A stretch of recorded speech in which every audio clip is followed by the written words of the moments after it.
አሰላሙ አለይኩም ውዴ ፋንድሻ ቤተሰቦች እንዴት ናችሁ? ሰላም ናችሁ? እኔ ደህና ነኝ ውዶቼ። አሁን አንተ ተመታ እንደዚህ ወይ እስቲ ልንገራችሁ ውዶቼ። አይታችኋል ብዙዎቻችሁ ቴሌግራም ግሩፕ ላይ ነው የመጣችሁ። የሰማችሁ ሰምታችሁታል። አንቺ የምታውቂው ሰው እንደዚህ እቃ አዝዤ ይሄው አመት አለፈው። ብሩ ስንት ታውቃላችሁ ውዶቼ? ወላሂ ላዚም ደነገጥኩኝ። ለቀብድ የከፈለችው ለቀብድ ብቻ ለማለት ለቀብድ የሆነ ጊዜ አለች አልጋው ምናምን ቡፌው ምናምን አልቆልሻል ምናምን መጅሊሱ ተብዬ ጭማሪ 130 ሺህ ብር አስገባዋል። መጀመሪያ 30 ነበር። ያ ማለት 220 ሺህ ብር ማለት ነው የከፈለችውና 220 ሺህ ብር ሁሉ ተይዞ ከመት አለፈው ማለት ነው። አጠቃላይ ቃዝቹ ደግሞ ስንት ነው ታውቃላችሁ? ከ500 ሺህ ብር በላይ 690 ሺህ ብር ወደ 700 ሺህ ብር በሉት አጠቃላይ እዛም እስካለው ማለት ነው።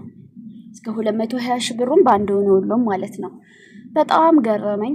ያው ብዙ ሁሉም ቀምሷል። የተሸወደ ብዙ አለ። እስከዛሬ እቃ ከኦንላይን ያዘዘ በሞኝነት ባለማወቅ ግን አሁን ሰው እየነቃ ይመስለኝ ነበረ። ማለት በቃ ተንቃሁ ላይ እቃ ኦንላይን የሚያዝ ያለ አይመስለኝም ነበር። አልጋ ሰሩልን፣ ምን አዘሩልን፣ ምን አስገዙልን፣ ምን አድርጉልን። በተለይ አሁን ህገ ወጦች ሁሉ እንዳለ ባለ ይቀማ ሆኗል። ለራሱ ብሩን ጠርቀም አድርጎ ሄዶ የቤቱን እቃ ገዝቶ ቤቱ አስገብቶ ተመልሶ እንደገና መሸቀል ነው ተፈለገ። ምን እንትን የሚል ነገር አለ። ሲቀጥል ደግሞ በየቦታው ብዙ ነገር እያየን ነው። እቃዘው ምን እየሆኑ እንደሆነ ማለት ነው። ብዙ ነገር ሰሞን ራሱ ብዙ ነገር ሰምተና አይደለም። ከዚህ ማንንም ማረው ለምንድን ነው በአላህ ቆይ ግዴታ ፋንድሻ ቃዛ እንደዚህ እንትን ብሎ በነገራችን ላይ ቃዛችሁ ሙሉ ራሱ በስነ ስርዓት አይሄድላችሁም። ይሄን መኑ ብር ማለት ነው እጥፍ ነው እኛን የሚያስከፍሉን። ወላ ማን በሏት እዚህ ጋር ማንንም ይሄ ውሸታቸውን ይሄ እንትን እንደዚህ ይሄ ቃስን ይሄን ያህለው ይሄ ቃ ይሄን ያህለው ሲሏችሁ ሱቅ ዋጋው በዛይ ሱቁን ዋጋ እኔ ለራሴ እኮ ኦንላይን እሰራለሁ አይደል እንዴ? እኔ ልንገራችሁ እኔ እቃ ምናምን ስለማላደስ ችግር የለብኝም። እኔ መጋረጃ እና የትራስ ልብስ ምናምን ነው ተይናት እዛው ለራሷን አሰርታ የምትሸጠው። ኦኬ አሁን የሮመዳን አስቤዛ ጋር ስታዙኝ እኮ ስኒ ምናምን ስንት ነገር ጀበና የጣማ ጭሻ ብዙ ነገር ያደረስኩላችሁ አይደለም? ካስቤዛ ጋር እናውቃለን እኮ ዋጋውን እኮ እናውቃለን። ሱቅ ሄደው ይሄን ያህል ነው ምናምን ስሏችሁ እውነት መሰላችሁ? እዛ ሱቅ ላይ 100 ብር የሚሸጠውን አጥፋ 200 ብር እጥፍ እያደረጉ ነው የሚናገሩ። ማን በሉ እንትና ታማኝ ናት እናንተ የምትሏቸው ውሸት እጥፍ እያተረፉና እና ታዲያ እጥፍ ካላተረፉብሽ ካላጭበረበሩሽ ትላንትና ጧት ከዚህ ሄደው አቤት ኪራይ የወደቁ ሌላ ወደዚህ ገጠር ምናምን ሀገራቸው የነበረ ኮምቦልቻ ላይ ዛሬ የሚሰሩ ስራ ማለት ነው። ሀገራቸው ለምሳሌ ያለ ገጠር ምናምን ስለምታውቋቸው ስመጥራት አይጠበቅብኝም። ኮምቦልቻ ላይ ግን ተከራይተው ምናምን የሚሰሩ ዛሬ እኮ ቤት ገዝተዋል። ታውቃላችሁ? ይሄንን ምን የሚገራርም ቤት እዚህ እኔ የማውቃቸው ደግሞ አካባቢም እንደዛው እና ይሄ በኢትዮጵያ ኑሮ በዚህ ኑሮ ውድነት ከእጅ ወደ አፍ አልፎ ቤት እስከ መግዛት ድረስ ዝም ብሎ ትርፍ ተጠራቅሞ መሰላችሁ? ሀገራችን እኮ አንድ ሰው አንድ ቤት ለመስራት እድሜ ልኩ ኖሮ እና አባት እናታቸው በስንት አመታቸው ቤት የሰሩት በጣም ብዙ አመት ቆይተሽ ነው መሰል። በጣም ብዙ አመት ለዛም ጎበዝ ከሆንሽ ማለት ነው። እንደው ከሳውዲ አረቢያ ገብቶ በገቡ በ3 አመታቸው በ2 አመታቸው ቤት እየሰሩ ቤት እየገዙ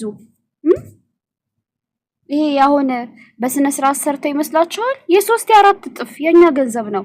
እና ተጠንቀቁ። እንደዚህ ማንም እንዳይተርፋ አትፍቀዱ።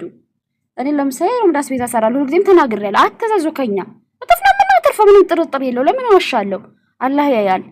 ግን እነሱ ውሸታቸውን ለቡና ያህል ለሻይ ያህል 5000 3000 ነው ምናምን ታንቺ ምናምን ይሉሻል። እጥፍ እያተረፉ ነው። እያንዳንዳቸው ባለቤት ናቸው። እያንዳንዳቸው ከዚህ የገቡ ምንም ነገር የሌላቸው ከሀገራቸው ካለ ገጠር ለምሳሌ ኮምቦልቻ ተከራይተው የሚሰሩ ታውቋቸዋላችሁ። እኛ ጋር ኬምሲ ተከራይተው የሚኖሩ እያንዳንዳቸው ቤት አላቸው፣ ቦታ አላቸው አሁን ላይ ማለት ነው። ይሄ ዝም ብሎ በኢትዮጵያ ኑሮ ቾርቾር ይሄ ምቀኝነት ምናምን አለ ግልጽ ያለው ነገር ነው። ኢትዮጵያ ላይ ተሰርቶ ቤት መግዛት ምናምን ከዚህ በዜሮ ሄደው ስንት ዓመት ሰርተሽ 50 ዓመት 40 ዓመት ሰርተሽ ድምሽን ጭርስ አድርገሽ ነው ኢትዮጵያ አንድ ቦታ ገዝተሽ ቤት ለመስራት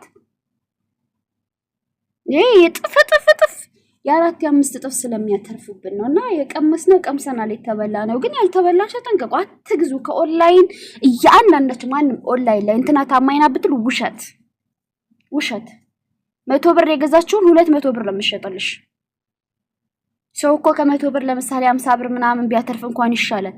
እጥፍ ሀቢብቲ 4500 የሚገዙትን የመጅልስ ቦንዲት ስንት ነው የሚሸጡት? 9000 ምናምን። አሁንማ እዛ ላይ ገብቷል። እሱም ጨምሮ እነሱ እጥፍ ነው የሚጨምሩብን። ኢትዮጵያ ያለ ሰው እንደዛ አይገዛቸውም።